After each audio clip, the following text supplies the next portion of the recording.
விஜயகாந்த் குடும்பத்துல ஒரு டாக்டர் பொண்ணு ரெடி. தயாரிப்பாளர் சுதீஷோட பொண்ணு தூள் கிளப்புறாங்களே. மறைந்த கேப்டன் விஜயகாந்தோட மச்சானும் தயாரிப்பாளருமான சுதீஷோட பொண்ணு டாக்டரா தேர்ச்சி பெற்று பட்டம் வாங்கியிருக்காங்க. குடும்பத்தோட அவங்க எடுத்துக்கிட்ட போட்டோஸ், அவங்க பட்டம் வாங்கின புகைப்படங்களும் வெளியாகி இருக்கு.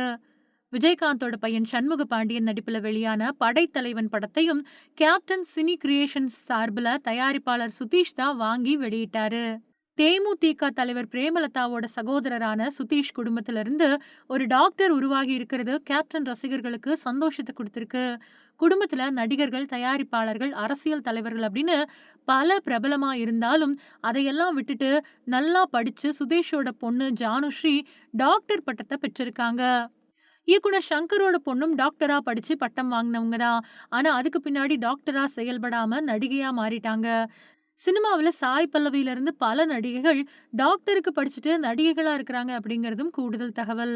தேமுதிகவோட பொருளாளரும் தமிழ் திரைப்பட தயாரிப்பாளருமான எல்.கே. சுதீஷ், அப்புறம் பூர்ணஜோதி அவங்களோட மூத்த பொண்ணு ஜானுஸ்ரீ சென்னை ஏசிஎஸ் மகப்பேறு கல்லூரியில எம்பிபிஎஸ் எம்சிஓஜி மகப்பேறு அப்புறம் மகளிர் நல அறுவை சிகிச்சை முதுகலை பட்டத்தை இந்திய குடியரசு துணைத் தலைவர் சி.பி. ராதாகிருஷ்ணன் அவங்களோட கரங்களால வாங்கினாங்க. கேப்டன் விஜயகாந்த் பலருக்கும் பிரதிபலன் பாராம உதவி செஞ்சிருக்காரு. அவரை மாதிரி அவரோட குடும்பத்தை சேர்ந்த ஜானுஸ்ரீ மக்களுக்காக சேவையை தாராளமா செய்யணும் அப்படின்னு கேப்டன் ரசிகர்கள் அப்புறம் தேதிமுக தொண்டர்கள் வாழ்த்திட்டு வராங்க.